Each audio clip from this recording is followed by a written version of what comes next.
Stepping off the ferry here at Cumberland Island, it's like stepping back in time. This is a place where nature reigns supreme, and the first thing you notice is the incredible quiet. But look closely, and you'll see that this island is anything but empty. It's teeming with life, and you don't have to look far to find its most famous residents. The wild horses of Cumberland Island are the island's most iconic feature. There's a lot of folklore about them, but the best information suggests they're descendants of horses brought over by English settlers in the 1700s, and later more were brought by the Carnegie family in the late 19th century. They've been living wild ever since, adapting to this unique coastal environment. They're a powerful reminder of the island's layered history. But they aren't the only large mammals here. Keep an eye out, and you'll see plenty of white-tailed deer. Unlike the horses, these deer are native to the area, so they're often much more relaxed. It's impossible to talk about Cumberland Island without mentioning the ruins. What you see behind me are the remains of the Dungeness Mansion. This was once a grand four-story, queen and style home built by Thomas Carnegie in the late 1800s. It was the epitome of Gilded Age luxury, a place for hunting parties and lavish entertainment.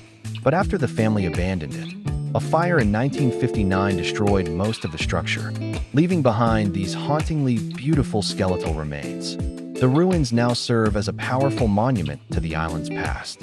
As we move away from the mansion, we find ourselves on the island's marsh trail. This path winds through the salt marsh, a critical part of the coastal ecosystem. The tide brings in a rich soup of nutrients and provides a perfect home for countless creatures.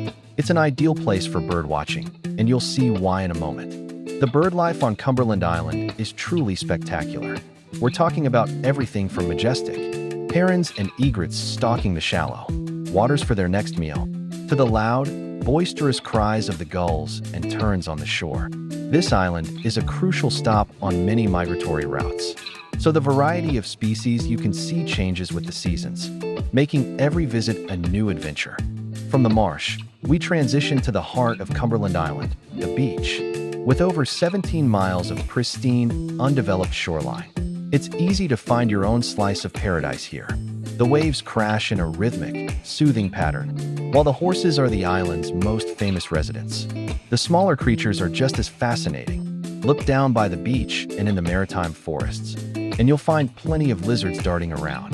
The most common are the green anoles, but if you're lucky, you might spot a skink or a different type of lizard soaking up the sun. Armadillos, with their unique armored shells, have also made this island their home. They are not native to Georgia, but have been moving north and are now a common sight here.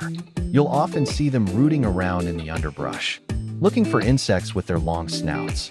They're a perfect example of how this island's ecosystem is constantly evolving and adapting. And that's the real magic of Cumberland Island. It's a place where history and nature collide, where wild horses roam free among historic ruins, and where every trail you take leads to a new discovery. It's more than just a destination. It's an experience you have to see to believe.